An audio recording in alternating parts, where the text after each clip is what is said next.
조선의 모든 신하들이 고개를 저었습니다. 병사들조차 도망치기 바빴습니다. 나라 전체가 이미 포기하고 있었던 그 순간 단 한 사람만이 홀로 서 있었습니다. 배 12척, 고작 12척이었습니다. 상대는 330척이었습니다. 숫자로만 보면 싸움이 될 수 없었습니다. 상식적으로 말이 안 됐습니다. 그런데 그 불가능한 싸움에서 기적이 일어났습니다. 그리고 400여 년이 지난 지금 세계의 해군 사관학교에서는 그 전투를 필수 교재로 가르치고 있습니다. 오늘 저는 여러분께 그 이야기를 해드리려 합니다. 이순신, 이름 석자를 모르는 한국인은 없습니다. 하지만 우리가 진짜 알고 있는 이순신은 얼마나 될까요? 동상 위의 이순신, 5만 원권 지폐 속의 이순신이 아닌 죽음 앞에서도 붓을 놓지 않았던 진짜 인간 이순신을요. 저는 오늘 그 이야기를 처음부터 끝까지 여러분과 함께 가고 싶습니다. 1597년 가을이었습니다. 조선은 말 그대로 무너져 내리고 있었습니다. 임진왜란이 터진 지 5년이 넘었고 나라는 반쯤 폐허가 되어 있었습니다. 그런데 그 와중에 이순신 장군에게는 더 큰 시련이 찾아왔습니다. 억울한 누명이었습니다. 원균이라는 장수가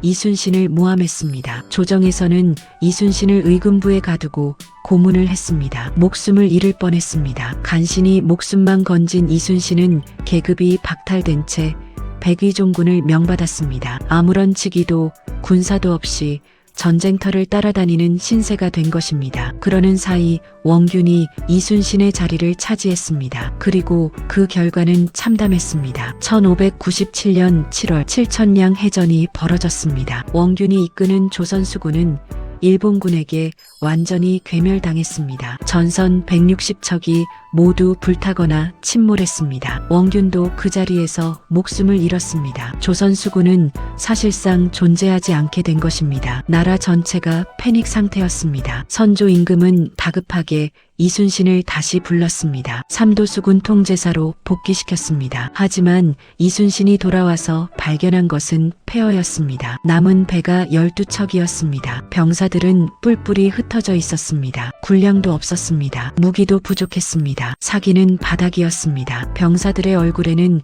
공포가 가득했습니다. 바로 그때 조정에서 명령이 내려왔습니다. 수군을 폐지하고 육군에 합류하라는 명령이었습니다. 이순신은 붓을 들었습니다.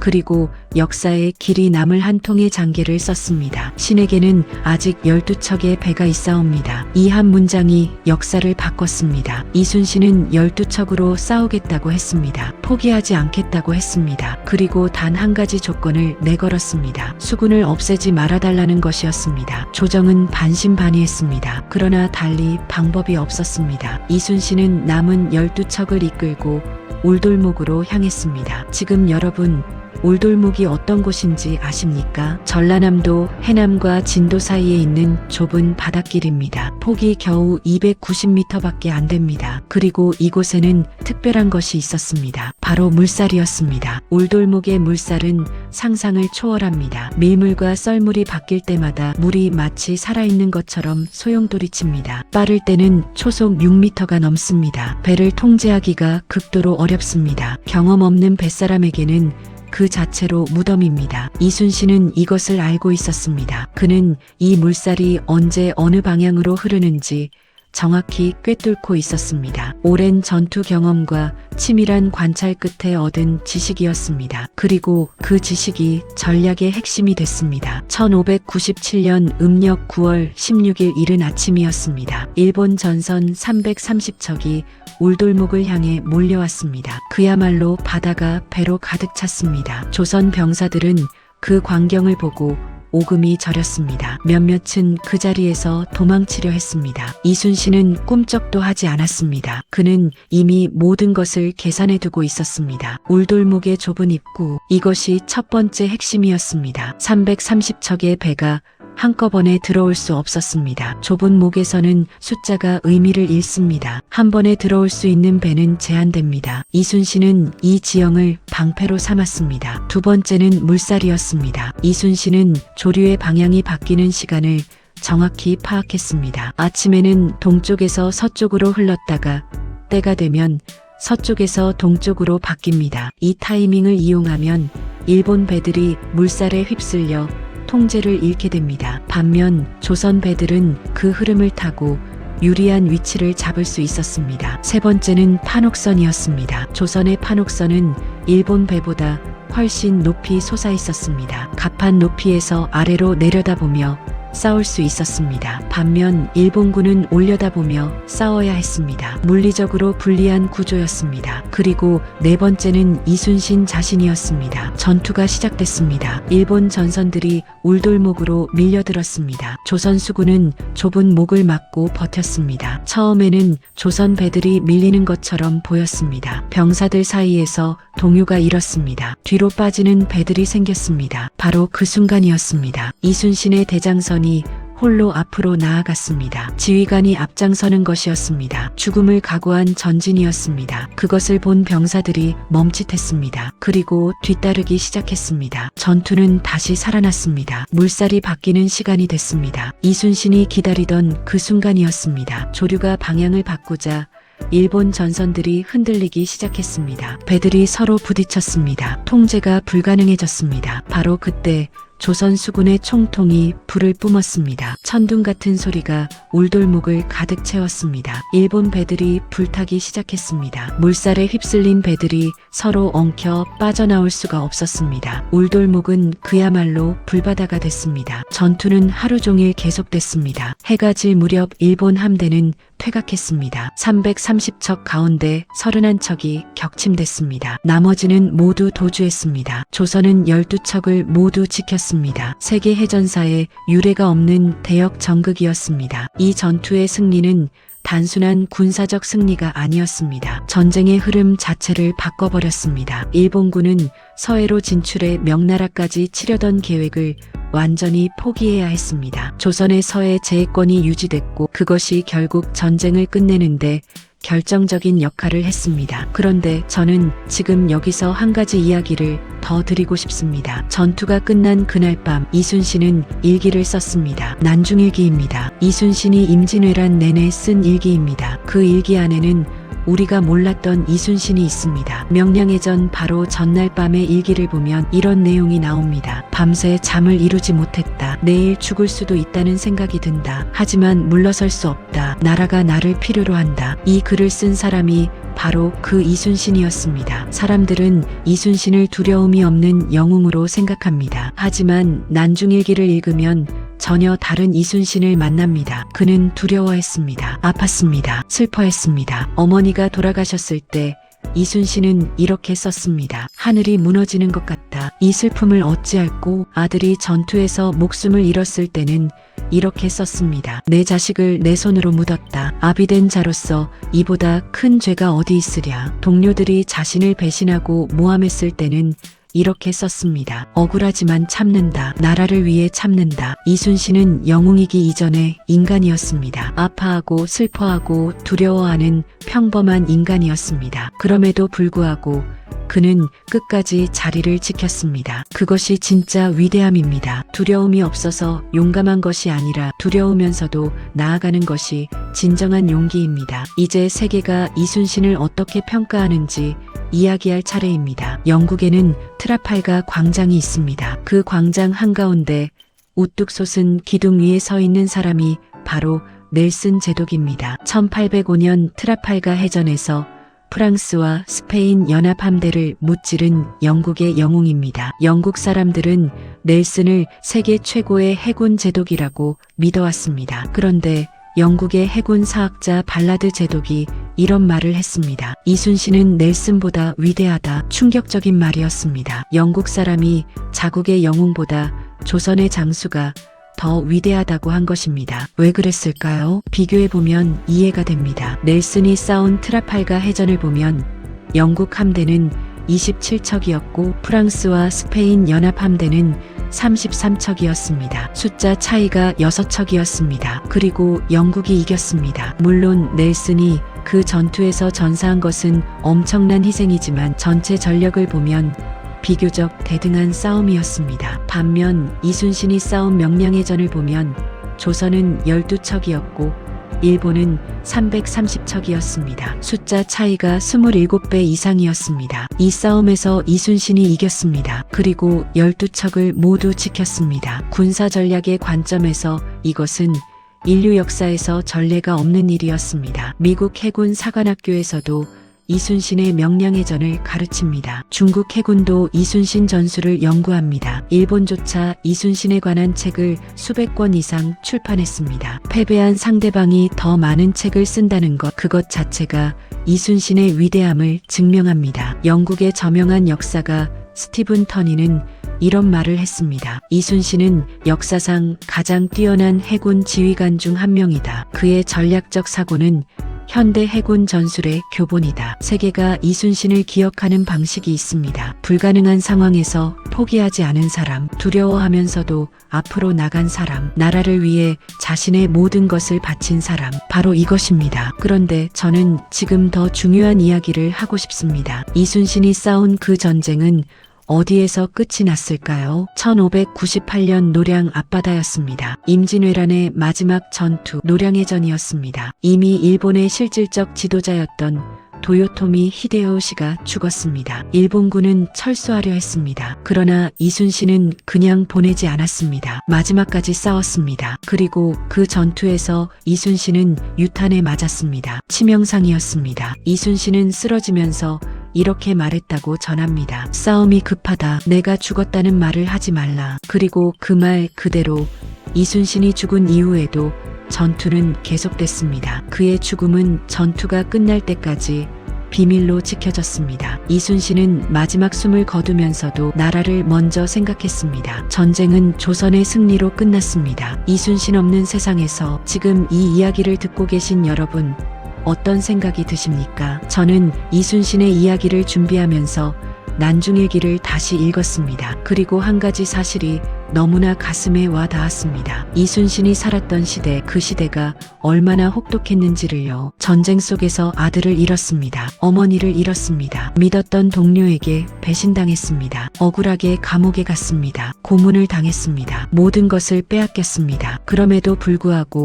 이순신은 나라를 포기하지 않았습니다. 저는 그 이유가 무엇인지 오래 생각했습니다. 도대체 무엇이 그를 그토록 단단하게 만들었을까요? 난중일기 안에 그 답이 있었습니다. 이순신은 단 한 번도 자신을 위해 싸운다고 쓰지 않았습니다. 언제나 백성을 위해, 나라를 위해, 조상을 위해 싸운다고 썼습니다. 나보다 큰 무언가를 위해 사는 사람은 쉽게 무너지지 않습니다. 그것이 이순신의 힘이었습니다. 여러분, 이제 명량해전이 왜 세계 해전사를 바꿨는지 이야기할 차례입니다. 명량해전 이전까지 세계의 해전 전략은 거의 하나였습니다. 더 많은 배, 더 많은 병사, 더 강한 무기, 숫자가 이깁니다. 힘이 이깁니다. 그것이 상식이었습니다. 이순신은 그 상식을 깨뜨렸습니다. 지형을 이용하면 숫자를 이길 수 있다는 것을 증명했습니다. 적의 강점이 약점으로 바뀌는 전장을 선택하는 것, 그것이 진짜 전략이라는 것을 보여줬습니다. 군사 전략 전문가들이 명량해전을 분석할 때 공통적으로 꼽는 핵심이 있습니다. 바로 전장 선택의 탁월함입니다. 이순신은 싸울 장소를 스스로 골랐습니다. 적이 오는 것을 기다린 것이 아니라 자신에게 가장 유리한 지형으로 적을 끌어들였습니다. 이것은 현대 군사 전술에서 말하는 결전지 선택의 원형입니다. 울돌목의 물살은 이순신에게 천연의 동맹군이었습니다. 일본군에게는 함정이었습니다. 같은 물살인데 누구에게는 아군이 되고 누구에게는 적이 됩니다. 그 차이를 만든 것이 바로 이순신의 전략적 사고였습니다. 미국 해군 사관학교 교재에는 명량해전을 이렇게 소개하고 있습니다. 12척의 함대로 330척의 적을 물리친 이 전투는 지휘관의 창의적 전술 사용이 얼마나 결정적인 역할을 하는지를 보여주는 완벽한 사례다. 완벽한 사례. 세계 최강 해군을 자랑하는 미국이 쓴 말입니다. 이것이 자랑스럽지 않으십니까? 저는 이 이야기를 준비하면서 한 가지 더 알게 됐습니다. 이순신의 전술은 200년 뒤 나폴레옹 전쟁 시대의 유럽 해군 전략에도 영향을 미쳤다는 연구가 있습니다. 직접적인 전달이 아니라 비슷한 지형 활용 전술이 독립적으로 발전했지만 그 원형이 바로 이순신이었다는 것입니다. 그리고 지금도 세계 각국의 해군이 이순신을 연구합니다. 이유가 있습니다. 현대전에서도 절대적인 물량이 아니라 전략적 우위로 싸움을 결정하는 경우가 있습니다. 그때마다 이순신의 명량의 전이 교보제가 됩니다. 시대를 초월한 지혜, 그것이 이순신이 남긴 것입니다. 잠시 여기서 이순신이 어떤 환경에서 자랐는지 조금 더 이야기해 드리고 싶습니다. 이순신은 1500년 서울 건천동에서 태어났습니다. 어린 시절부터 무예를 좋아했고 22살에 무과에 도전했습니다. 그런데 첫 번째 시험에서 낙방했습니다. 말에서 떨어져 발목이 부러졌기 때문입니다. 보통 사람이라면 포기했을 것입니다. 이순신은 포기하지 않았습니다. 4년을 더 준비해서 28살에 다시 도전했습니다. 그리고 합격했습니다. 그것도 첫 번째 관직은 변방의 작은 초소였습니다. 화려하지도 않고 중요하지도 않은 자리였습니다. 하지만 이순신은 그 자리에서 최선을 다했습니다. 오랫동안 낮은 자리에 있었습니다. 상관과 뜻이 맞지 않아 좌천되기도 했습니다. 억울한 일도 당했습니다. 출세가 느렸습니다. 그럼에도 이순신은 흔들리지 않았습니다. 47살에 드디어 전라좌수사가 됐습니다. 그것이 이순신이 처음으로 함대를 거느리게 된 때였습니다. 그리고 그때부터 이순신은 맹렬히 준비했습니다. 거북선을 만들었습니다. 판옥선을 개조하고 보완했습니다. 화포를 정비했습니다. 병사들을 훈련시켰습니다. 해안 지형을 샅샅이 파악했습니다. 전쟁이 오기 전에 준비를 마쳐둔 것입니다. 그래서 임진왜란이 터졌을 때 이순신의 수군만이 연전연승을 거둘 수 있었습니다. 옥포, 당포, 한산도, 부산포, 이순신이 이끄는 수군은 단 한 번도 진 적이 없었습니다. 불패의 장수, 이것이 명량해전 이전까지 이순신의 기록이었습니다. 한산도 대첩 이야기도 빼놓을 수 없습니다. 1592년 음력 7월이었습니다. 한산도 앞바다에서 이순신은 하객진이라는 전법을 선보였습니다. 학이 날개를 펼치듯 배들을 부채꼴로 펼쳐서 적을 가운데 가두는 포위 전술이었습니다. 이 전투에서 일본 전선 59척이 격침됐습니다. 이것은 단순한 군사적 승리가 아니었습니다. 일본군이 서해로 진출하려던 계획이 완전히 막혔습니다. 전쟁의 흐름이 바뀌었습니다. 역사가들은 한산도 대첩을 임진왜란의 분수령이라고 부릅니다. 이순신이 없었다면 조선은 그 전쟁에서 살아남지 못했을 것입니다. 그것은 과장이 아닙니다. 역사학자들이 한 목소리로 하는 말입니다. 그리고 바로 그 이순신이 억울하게 모함을 받고 감옥에 갔습니다. 그 자리를 원균이 차지했습니다. 그 결과가 7천량 패전이었습니다. 인재를 쓸 줄 아는 나라와 인재를 버리는 나라의 차이, 그것이 전쟁의 결과를 가릅니다. 이순신의 이야기는 그 뼈아픈 교훈도 담고 있습니다. 다행히 조선은 결국 이순신을 다시 불렀습니다. 너무 늦었지만 그래도 불렀습니다. 그리고 이순신은 원망 없이 돌아왔습니다. 12척을 들고 울돌목으로 갔습니다. 그것이 이순신이었습니다. 자, 이제 여러분께 한 가지 질문을 드리고 싶습니다. 여러분은 혹시 살면서 불가능하다고 느낀 순간이 있으셨습니까? 아무리 해도 안 될 것 같은 상황, 주변 사람들이 모두 포기하라고 했던 순간, 숫자로 봐도 상식으로 봐도 불가능한 상황, 이순신도 그런 상황에 있었습니다. 12척으로 330척을 맞닥뜨렸을 때 그것은 불가능이었습니다. 상식 밖이었습니다. 그런데 이순신은 상식을 바꿨습니다. 여러분이 살아온 그 세대, 한국 전쟁의 폐허에서 이 나라를 다시 세운 그 세대, 아무것도 없던 곳에서 오늘의 대한민국을 만든 그 세대, 그것도 마찬가지였습니다. 아무도 안 될 거라고 했습니다. 세계가 비웃었습니다. 그런데 우리가 해냈습니다. 이순신이 불가능을 가능으로 만든 것처럼 여러분도 그렇게 했습니다. 이것이 이순신의 이야기가 오늘을 사는 우리에게 여전히 울림을 주는 이유입니다. 잠깐 여기서 저는 명량해전의 전날 이야기를 한 가지 더 드리고 싶습니다. 많은 분들이 모르시는 이야기입니다. 전투 전날 밤 이순신의 꿈에 신인이 나타났다고 합니다. 난중일기에 기록된 이야기입니다. 이순신은 이 꿈을 병사들에게 알리지 않았습니다. 대신 조용히 전장을 다시 살폈습니다. 울돌목의 물살을 다시 확인했습니다. 배치를 다시 점검했습니다. 믿음과 준비, 이 두 가지가 함께 있었습니다. 기도만 하는 것이 아니라 준비도 했습니다. 준비만 하는 것이 아니라 믿음도 가졌습니다. 그 균형이 이순신을 이순신답게 만들었습니다. 명량해전이 끝난 직후 이순신의 일기를 보면 이런 내용이 나옵니다. 하늘이 도왔다. 그러나 내 부하들이 더 잘 싸웠다. 자신의 공을 하늘에 돌리고 부하들의 헌신을 기억했습니다. 이것이 진짜 리더의 모습입니다. 요즘 세상에도 이런 리더가 있을까요? 저는 가끔 그런 생각을 합니다. 이순신이 지금 이 시대에 태어났다면 어떤 사람이 됐을까요? 어떤 분야에서 어떤 일을 했을까요? 아마 어디에 있든 이순신이었을 것입니다. 불가능한 상황에서도 포기하지 않고 두려우면서도 앞으로 나아가고 자신보다 나라와 사람을 먼저 생각하는 그것이 이순신이기 때문입니다. 이제 이 이야기의 마지막을 향해 가겠습니다. 1598년 11월 19일 새벽 노량 앞바다 이순신은 마지막 전투를 치르고 있었습니다. 일본군의 마지막 퇴로를 막는 전투였습니다. 전투는 치열했습니다. 새벽부터 시작된 교전이 계속됐습니다. 그리고 총성 한 발 이순신이 쓰러졌습니다. 적의 유탄이었습니다. 갑옷을 뚫고 들어온 총탄이었습니다. 이순신은 마지막 숨을 거두면서도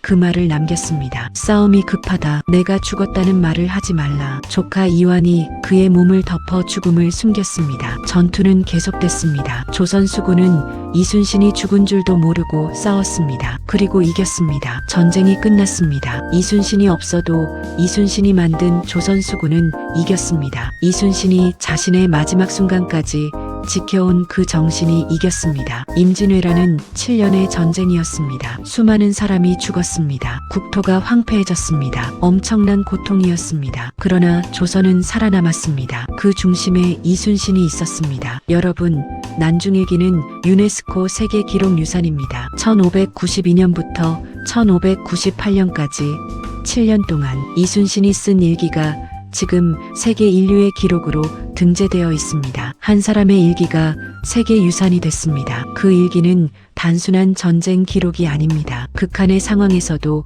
인간이 어떻게 품위를 지킬 수 있는지, 어떻게 절망 속에서도 희망을 잃지 않을 수 있는지를 보여주는 기록입니다. 세계가 이것을 인류의 보물이라고 했습니다. 우리의 이순신이 세계의 이순신이 된 것입니다. 저는 오늘 이 이야기를 하면서 한 가지를 계속 생각했습니다. 이순신은 어떤 마음으로 그 12척을 이끌고 울돌목으로 갔을까요? 무서웠을 것입니다. 330척을 바라보며 심장이 내려앉았을 것입니다. 살고 싶었을 것입니다. 도망치고 싶었을 것입니다. 하지만 이순신은 그 마음을 가슴속에 묻고 앞으로 나갔습니다. 두려움을 이겨낸 것이 아니라 두려움을 안고 전진한 것입니다. 그 차이가 중요합니다. 우리 삶도 그렇습니다. 두려움이 없는 삶은 없습니다. 언제나 무서운 일이 앞에 있습니다. 하지만 그것을 안고 나아가는 사람이 결국 무언가를 이룹니다. 이순신이 그 모범을 보여줬습니다. 400여 년 전 울돌목 위에서 지금 우리가 살고 있는 이 대한민국은